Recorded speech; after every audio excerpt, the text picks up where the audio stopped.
So Damon and Elena finally together. How's that going to play out? Plain sailing or not?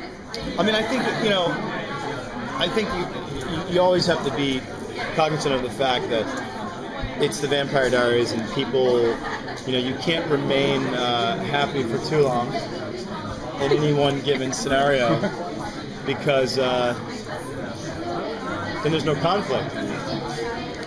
But I think, it is cute to see them in their interactions together.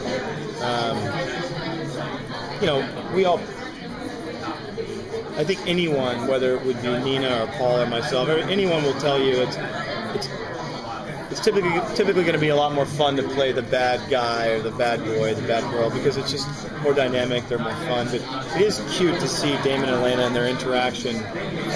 Damon's just smitten, he's in love, and it's cute, I mean, not to say he wouldn't rip your throat out. You know what I mean? It's the guy who, he has the same look on his...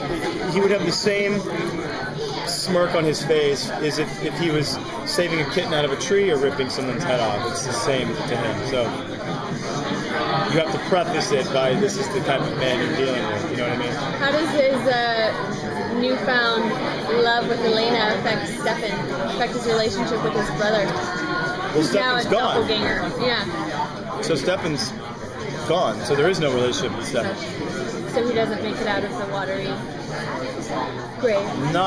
Until further notice.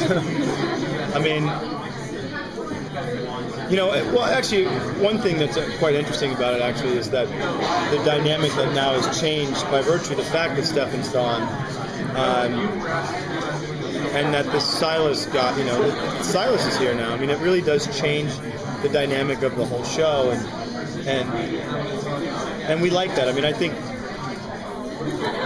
just to preface it again, as we're going into season 5 of a show, and usually these storylines have already been played out, and we're very fortunate right now because we have a new rejuvenated sense of coming into the show in season 5. The dynamics of the characters have changed quite a bit. We're also going back, from a production standpoint, we're extremely dialed in. The way we may have been season 1, we were flying by the seat of our pants, we were shooting the story, they were like little movies every week.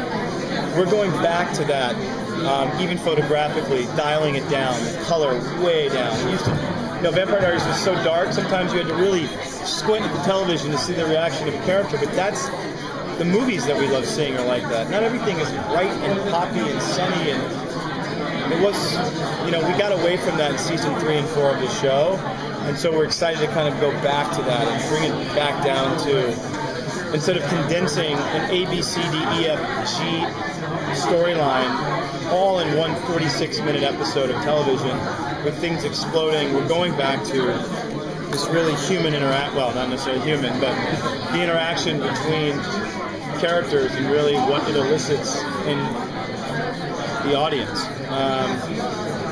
So we're digging it. So did I hear that Jeremy's moving in to the boarding house? Jeremy? It's not really a boarding house. That was like the beginning of season 1, and it literally looked like a boarding house. It's just a mansion. He is living there, getting ready for school, cutting the crust off of his PB&Js for him. Yeah, it's gonna, I said to Julie, I think the funny thing is Elena comes back to Salvatore Mansion and there's like game rooms and like rooms with stripper poles in them, and the boys.